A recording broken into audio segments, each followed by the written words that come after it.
Okay, let's get into your reading, Libra. Okay, I feel like someone is quite quiet towards you. They're sort of keeping things to themselves. They're weighing up things in their life. They're focusing on themselves.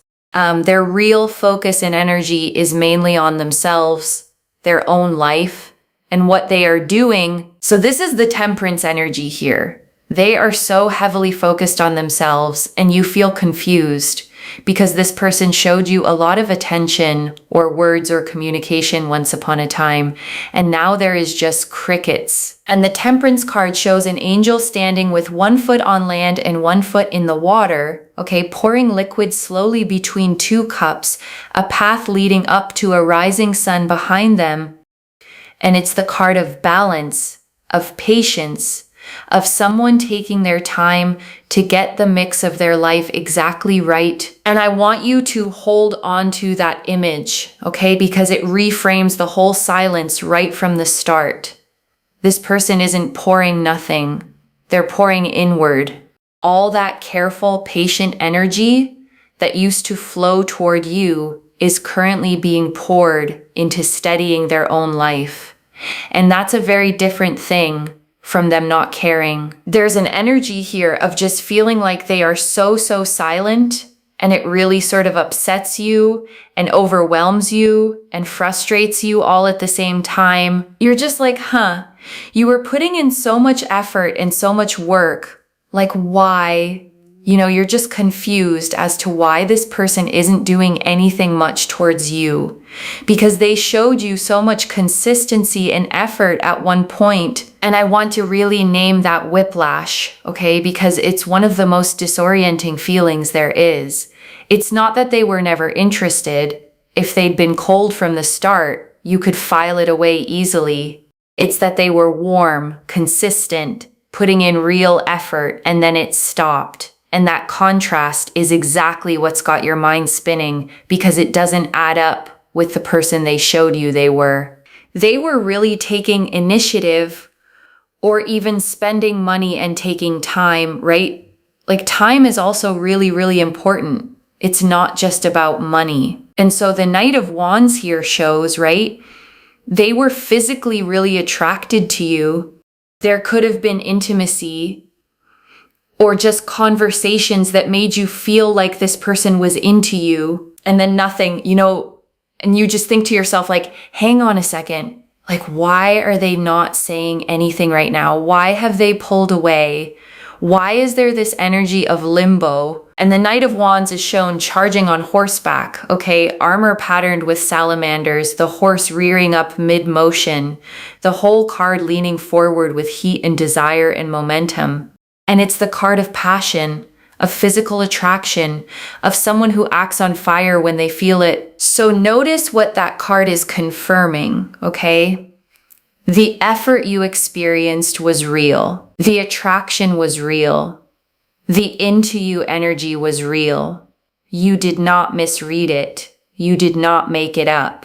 The Knight of Wands doesn't ride out for someone he feels nothing for, which means the pulling away that followed is a change in circumstance, not a correction of some mistake you made. Why are they not being so proactive or moving things along? Why are they not doing much? Like, what in the world is actually going on here, And you feel really frustrated and really aggravated and really sad. And it's definitely very sad, because the Strength card here is really powerful. They are trying to get themselves to be stronger. This person right now is quite weak from what I'm seeing here. They don't feel like themselves. They feel really depleted in energy. They feel really overwhelmed. They feel really sad. And the Strength card shows a woman gently closing the jaws of a lion, okay? Not by force, but with calm, patient hands, an infinity symbol glowing above her head. And it's the card of inner strength, of quiet courage, of mastering something powerful through gentleness rather than struggle. And here's what's poignant about it showing up for them, okay? It's showing up because they don't have it right now. The card appears as the thing they're reaching for, the strength they're trying to build, the steadiness they've lost. And that tells you something important. This person isn't quiet because they're powerful and above it all. They're quiet because they're depleted and trying to gather themselves back together. And I want to add something about why depletion causes silence specifically, okay? Because it's not obvious. When a person is running on empty, communication is one of the first things to go. Not because they've stopped caring, but because reaching out, showing up, being emotionally present all take energy they simply don't have right now. Think of it like a phone on 2% battery, okay? It's not that the phone doesn't want to work. It's that it goes into low power mode, shuts down everything non-essential, and just tries to keep itself alive. And that's this person. They've gone into emotional low power mode, and the connection with you got switched off not because it didn't matter, but because they had nothing left to power it with. They see you as much, much stronger than them. They see you as someone very powerful. You've got a lot of energy. You know what you want out of life. You know your boundaries. You have faith. You are spiritual. You are strong. Like you know what you want, right? And they just are thinking to themselves, I don't really know what I want. Like I am all over the place. I'm confused. I'm, feeling immature. I'm feeling weak. I'm feeling this. I don't know what to do. And every time I try to do something, it doesn't work out. And I want to sit with that contrast for a moment, okay? Because it's the emotional core of why they went quiet. They look at you and they see everything they wish they had right now. The clarity, the boundaries, the faith, the strength. And they look at themselves and they see confusion and depletion. And when someone feels that gap, that sense of not measuring up to the person they're drawn to, it can actually make them pull back because they don't feel like they have anything solid to offer from where they're standing. And so they basically just need a dose of strength, okay? And that is what I'm seeing here with the Four of Pentacles. The Four of Pentacles. They're keeping to themselves because they're trying to work on money issues, career. They're trying to work on career. They're trying to work on their finances. They're trying to work on themselves. They're trying to get themselves together. They're trying to do what feels good for them. And they're trying to focus completely on themselves. And the Four of Pentacles shows a figure seated, okay, clutching one coin tightly to their chest, one balanced on their head, one under each foot, holding on to everything they've got with a firm protective grip. And it's often a card of guarding your resources, of security, of pulling everything close and focusing hard on stability. And in this reading, it's showing you exactly where their energy is going, okay? Into money, into career, into building a foundation under themselves. And I want you to hear that as information, not rejection, because a person heads down on their finances and their stability isn't necessarily choosing against you. They're often trying to get solid enough to feel worthy of showing up at all, from what I'm seeing here. They just feel so overwhelmed and so overworked and so stressed out, especially here with the Eight of Wands. They're really just trying to focus on themselves and get themselves together and feel good internally within themselves. And the Eight of Wands shows 8 staves flying through the open air, okay? All parallel, all moving fast in the same direction, no obstacles in their path. And it's usually the card of things speeding up, of momentum, of a rush of movement all at once. And here it's showing you the sheer volume of what they're juggling, okay? Everything moving fast, everything happening at once, their whole inner world in rapid motion as they try to sort themselves out, which is part of why there's nothing left over flowing towards you right now. All their wands are already in the air, especially with the Six of Wands. There's just this really powerful energy where they want to come towards you, but then they get really stuck and overwhelmed. Eventually, they will come towards you and they will take action. because we've got here this energy of commitment and being present. So whatever this person is not saying to you right now, they will actually say to you eventually. They are going to come forward. And the Six of Wands shows a rider on a white horse, okay? A laurel wreath of victory on their head, a crowd walking alongside them, another wreath raised on their staff. And it's the card of victory, of public success, of riding home having won, of recognition and arrival. And I want you to really register what it means that this card sits over there coming toward you, okay? Because it tells you how they want to arrive, not sheepishly, not half-heartedly. The Six of Wands wants to come to you as someone who has sorted themselves out, who has something to show for the time away, who arrives having actually won the internal battle they're in the middle of right now.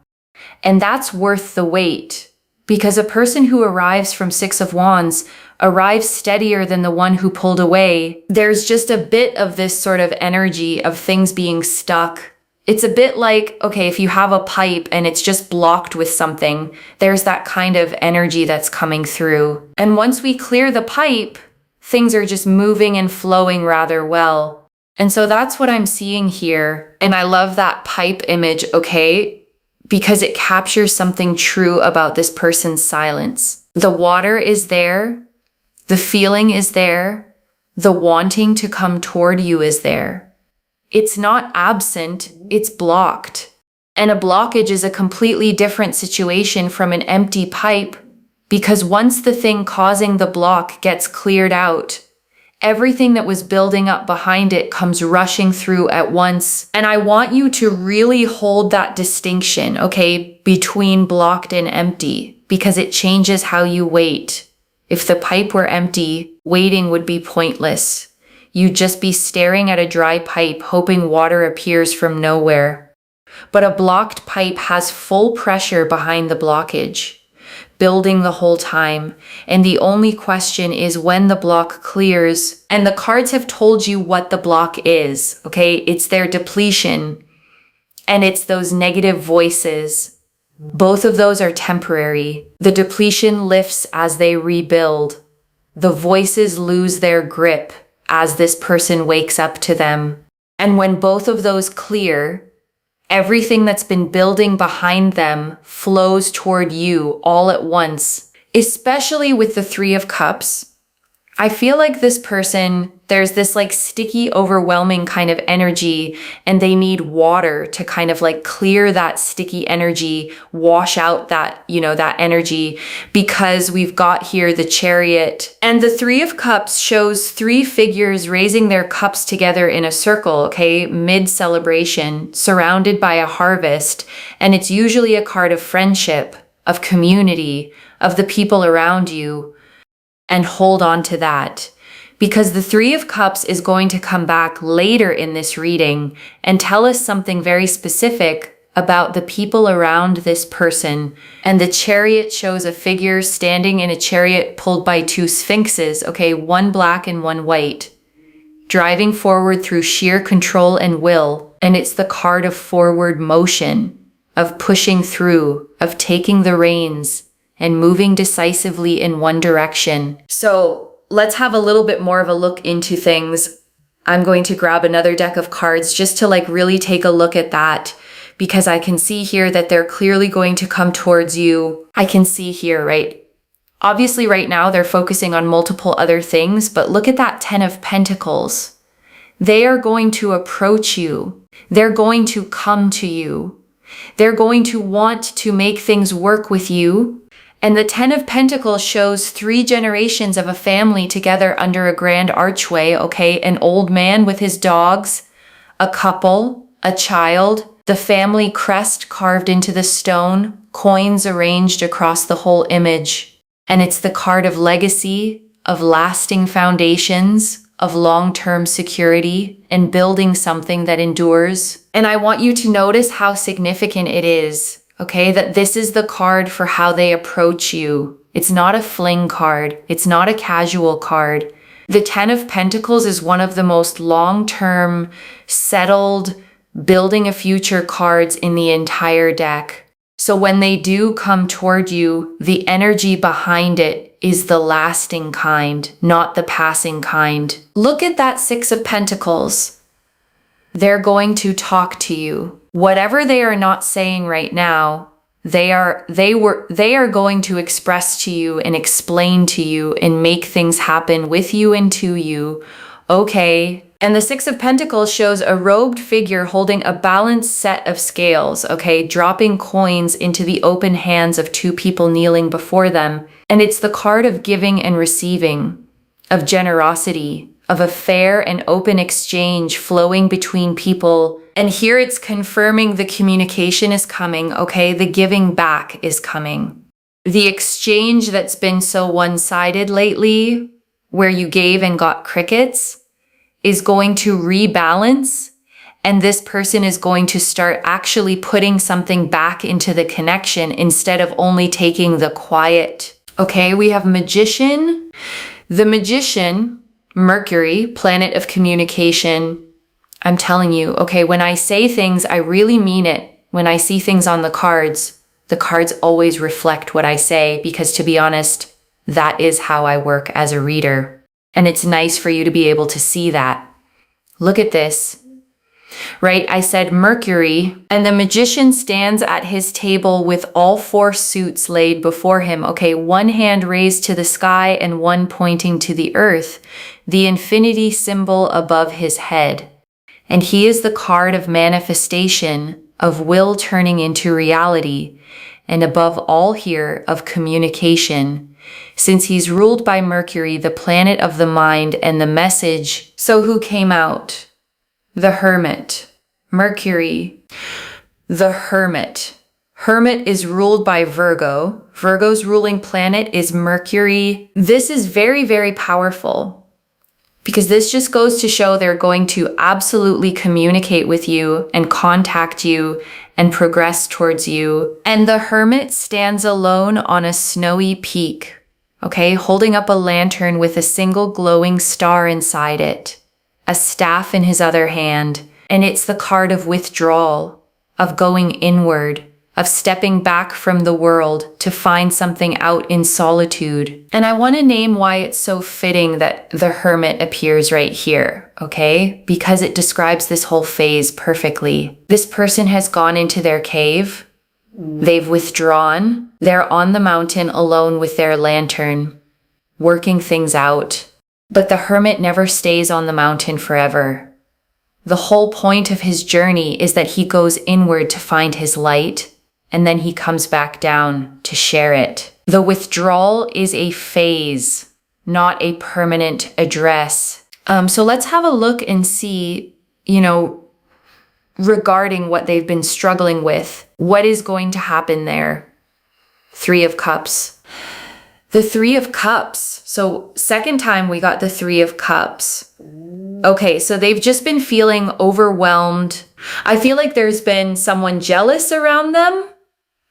Like someone very jealous, envious, someone who's always telling them what to do. And so they've been under the influence basically of like very jealous people, jealous friends, people that never really mean well. But these people can be like, you should do this and you should do that.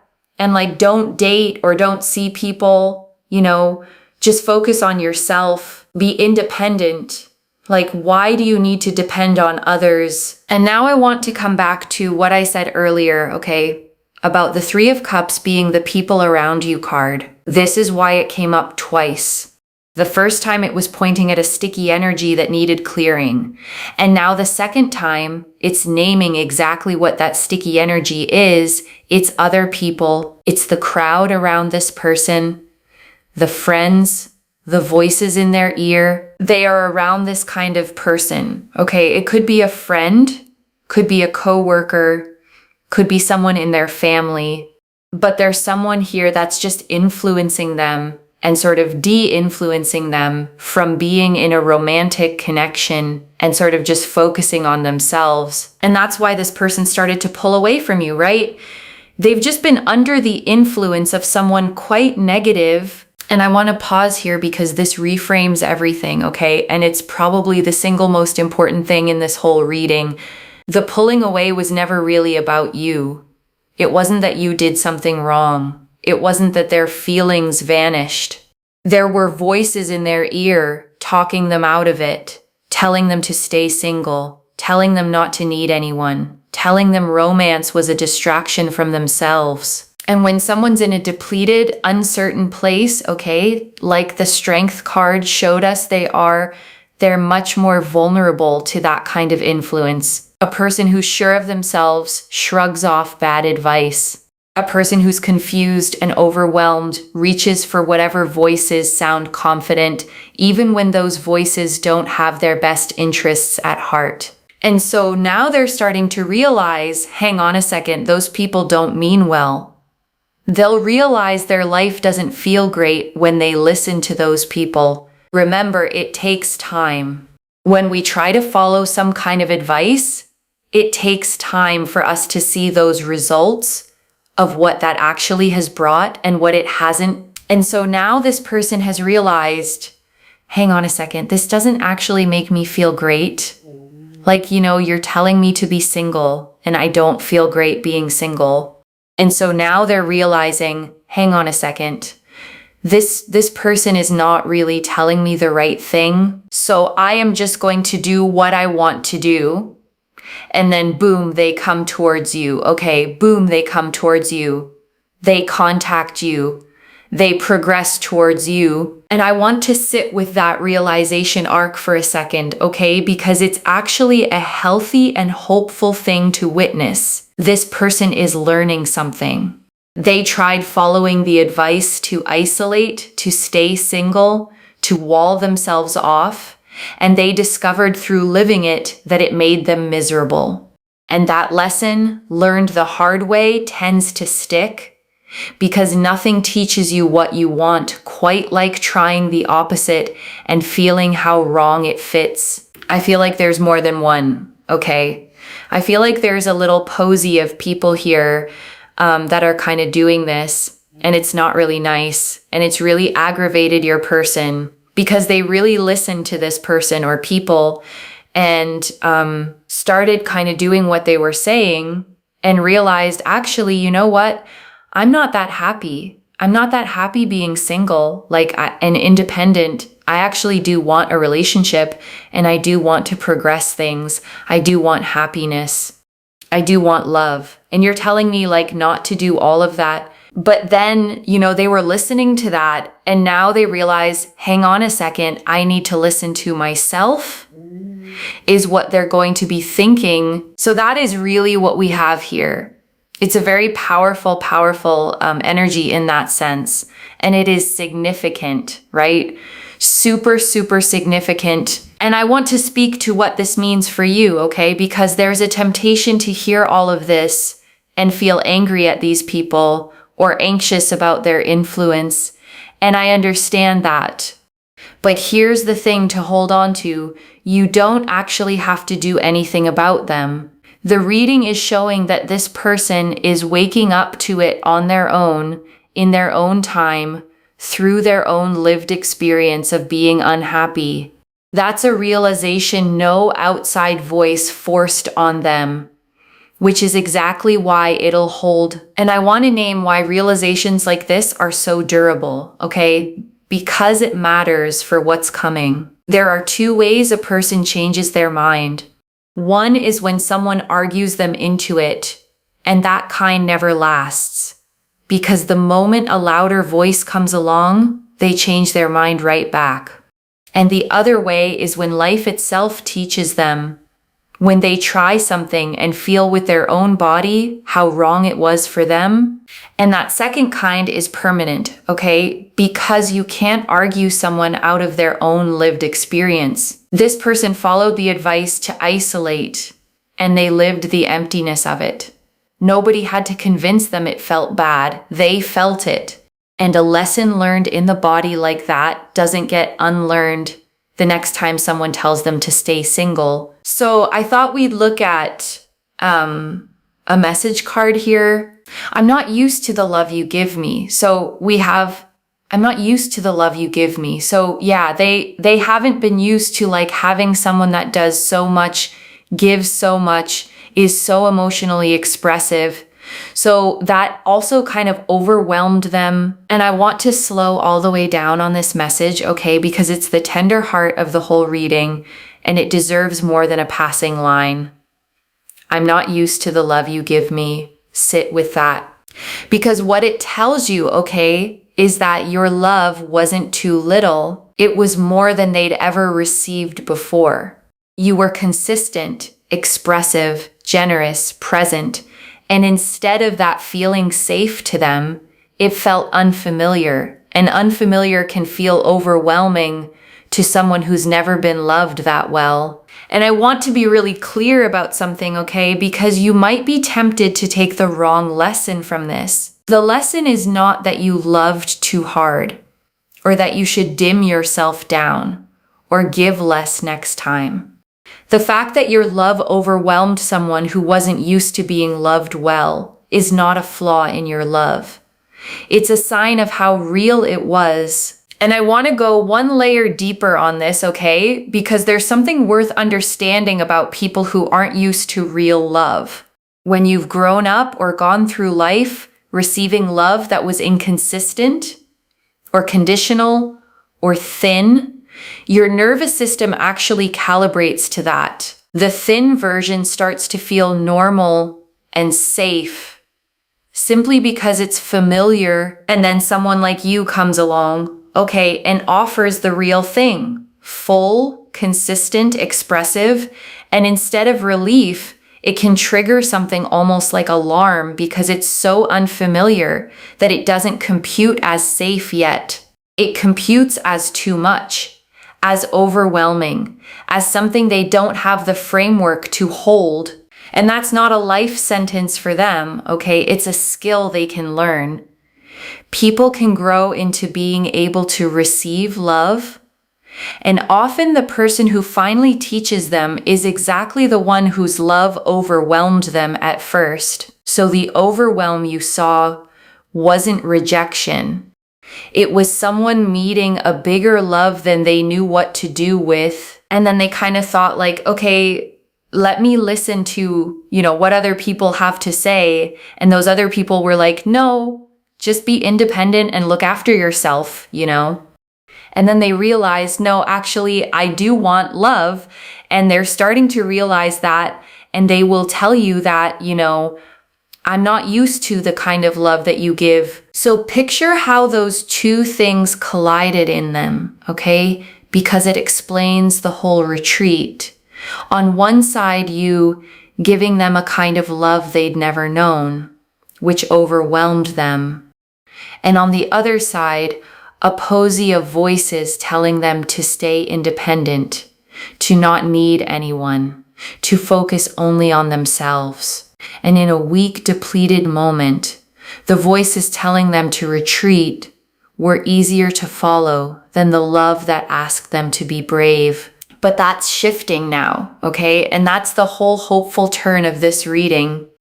They're realizing the independence advice left them empty, and that the love you offered was the thing they actually wanted all along, and were just too unpracticed at receiving to hold on to the first time. And before I close this out, I want to leave a few things to actually hold on to, okay? The silence was never really about you, loves. The Knight of Wands proved the attraction and effort were real. What changed wasn't their feelings, it was a depleted moment plus a group of negative voices talking them out of romance. You didn't do something to cause the pullback, so please stop searching yourself for the crime. The second, they're coming back and the cards were emphatic about it. The Six of Wands, the Ten of Pentacles, the Six of Pentacles, the Magician and the Hermit all pointed at real long-term communication and approach.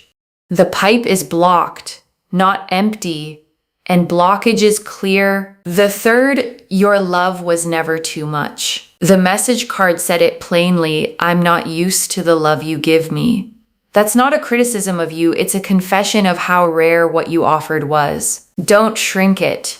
Just find someone, whether it's this person or not, who's practiced enough at being loved to actually receive it. And I want to answer one more thing, okay? Why this reached you now with this much specific detail? Because the silence had started to convince you that you'd done something wrong, that your effort was one-sided, that you'd imagined the whole connection and it was real, okay? And the reason it went quiet had far more to do with their depletion and the people whispering in their ear than it ever had to do with you.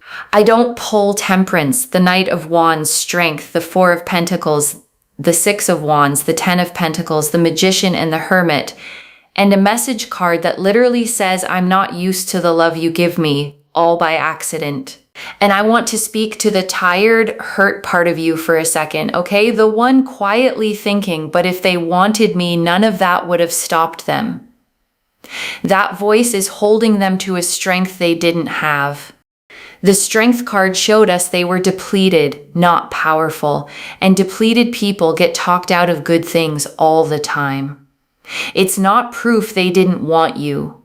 It's proof they were struggling. This is already clear, okay? Temperance confirmed they're pouring their energy inward into themselves. The Knight of Wands confirmed the attraction and effort were genuinely real. The Strength and Four of Pentacles confirmed they're depleted, focused on money, career, and rebuilding themselves. The Eight of Wands, Six of Wands, and Chariot confirmed they're overwhelmed but building toward coming forward. The Ten of Pentacles, Six of Pentacles, Magician, and Hermit confirmed real long-term communication is coming. The Three of Cups twice confirmed negative, jealous voices pulled them away and that they're waking up to it. And the Message card confirmed the truth. Your love wasn't too little. It was more than they were used to. So let me lay this all out one final time, okay? Slowly, so it actually settles. Someone went quiet on you, okay? After real attraction and real effort. And it wasn't because their feelings disappeared. They're depleted right now, heads down on their money, their career, and rebuilding their own strength. And while they were in that weak place, a group of jealous, negative voices talked them into pulling away and staying independent. And now they're realizing those voices left them empty, that they actually do want love, that your love was real and rare, just more than they were used to. And the cards say clearly they are going to come back and communicate. And your job through all of it is to stay whole, okay? Not to chase, not to shrink your love down, but to keep being the strong, spiritual, boundaried person they already see you as. One message. The pipe is blocked, not empty. Their silence was other people's noise, and underneath it, the water was always flowing toward you. If this resonated, loves, let me know in the comments what hit hardest. I genuinely read every comment, okay? Even the ones I can't always reply to individually. Your story becomes part of the reason this reading keeps finding the next person who needs it too, like this reading, and make sure that you're subscribed. And I'll see you in the next one, wherever you're watching this from, okay? I want you to actually feel this settle in before you go. You spent this quiet stretch, okay? Probably turning it over and over, wondering what you did, wondering why someone who showed you so much suddenly showed you nothing, wondering if your love had somehow been the problem. And it wasn't, okay? Your love was the rarest thing in this whole story, so rare that someone who'd never been loved that well didn't know how to hold it and let other people's smaller voices talk them out of reaching for it. So don't you dare learn to love smaller from this, okay? The answer was never to give less. The answer is to keep being someone whose love is worth coming back for and to save it for the person, whether it's this one or the next, who has finally learned how to receive it. You were never too much, okay? You were exactly enough and then some. And the coming days are going to start showing you that. Take care of yourself. Bye, loves.